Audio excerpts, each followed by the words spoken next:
Welcome to Awakening Mindfulness at Work, a conversation that matters. I'm Pierre Cowant. And I'm Sarah Killeen. We are bringing to you conversations and practices to cultivate presence, calm, and balance in the workplace. In this episode, we continue talking about the humble but not so humble to-do list. So, just to give you a little background, in the previous episode, we talked about renaming, we talked about reframing, and then we talked about breaking down the to-do list. And that included having the not to-do list and also having a someday list. So that was our little review from last time. But we also actually talked about two very important mindsets: the mindset of stepping back and seeing the bigger picture, putting things in perspective, remembering that very few things in life are true mandates, that we have choices. We are the driver, not the to do list. And another mindset that we really emphasized is the mindset of courage, the courage to make intentional decisions, to let go, to say not now or even not at all, so that we can give our time and our energy and attention to what matters most, including our self care. So that was last time. So today we take a whole different approach to the to do list phenomenon. And that is moving from a to do list centric approach to a what we call a today's intention list approach. So very different approach to the to do list. So, this is a conversation, by the way, that's very dear to our hearts because Sarah and I teach a number of workshops that are rooted in this approach. So, what is today's intentions list? Today's intentions list mean starting the day by pausing for a brief moment and asking this important and pivotal question: what is important? What do I intend to accomplish today? And making that list. So today's intentions list is pausing, asking the question: what do I intend to accomplish today? What matters most today? So this is an opportunity to go beyond the static, potentially stale, maybe even overwhelming to do list and think fresh and let our intuition guide us. Now, a couple of small details here before I share one more practical observation. First, today's intention list is supposed to be the short list. So the things that truly matter. So maybe 3, 4, 5 items as opposed to writing down every 5-minute thing you're going to do today. Second, adding the how do I want to be today. So making an intention for the state of being that I want to create today. Maybe today my intention is to be calm or to be more patient or to be more connected with the people around me. So making that intention and putting it in writing so it becomes a reminder and a way to remind me to take more of those actions throughout the day. Okay, so back to today's intentions list. And after having given our intuition a chance, now we can go back to the traditional to-do list, to the calendar, any other tools you might have, and carefully and thoughtfully bring more items that matter to today's to-do intentions list. So in essence, we're not dismissing the other tools, We're just cultivating calmness and intuitive thinking and giving those a priority. And by the way, today's intentions list is a fluid list. It becomes pretty much our working list for the day.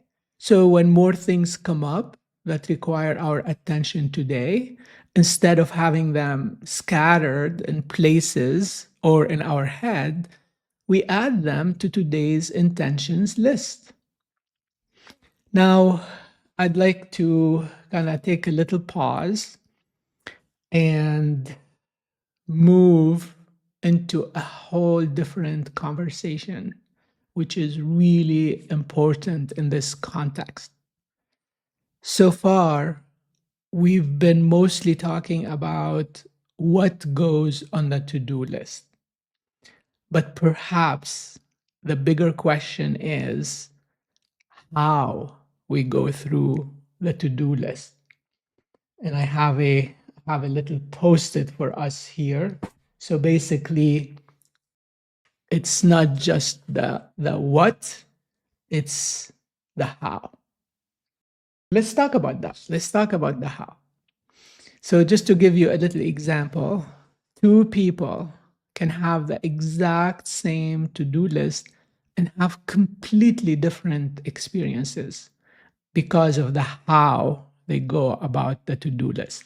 So one person rushes from task to task, being distracted and preoccupied with the 10 other things they haven't done yet. The other person is fully present with the one thing in front of them. So one task at a time, one conversation at a time. And that's going to be a whole different feel and a whole different set of results. And this is where mindfulness comes in. Mindfulness helps us recognize and calm down those voices in our head that keep shouting things like, oh, don't forget this, don't forget that. What about that? You're behind. You should be doing something else. So instead of getting entangled in these voices, we notice them and we gently return our attention to what's in front of us right now. That is where mindfulness training comes in. The practice of training the mind to notice when it has wandered and gently come back. Yeah. And I'm going to share with you one more interesting tip here. We have a mantra that can help. You can put this mantra into a post-it note close by and use it as an affirmation when starting a task or when needed. And I have a little post-it for you right here. So the mantra says, I am here and now. My intention is to focus on this task. May all other tasks wait in peace for 15 minutes. Their turn will come when I choose to make it so. So, yeah, I am here and now. My intention is to focus on this task. May all other tasks wait in peace for 15 minutes. Their turn will come when I choose to make it so. And this fits nicely with our 15-minute method, which is working in focused 15 minutes increments, then checking in to decide whether to continue or switch to something else. Okay, mindfulness also helps us work with the emotions that often hide behind our to-do lists.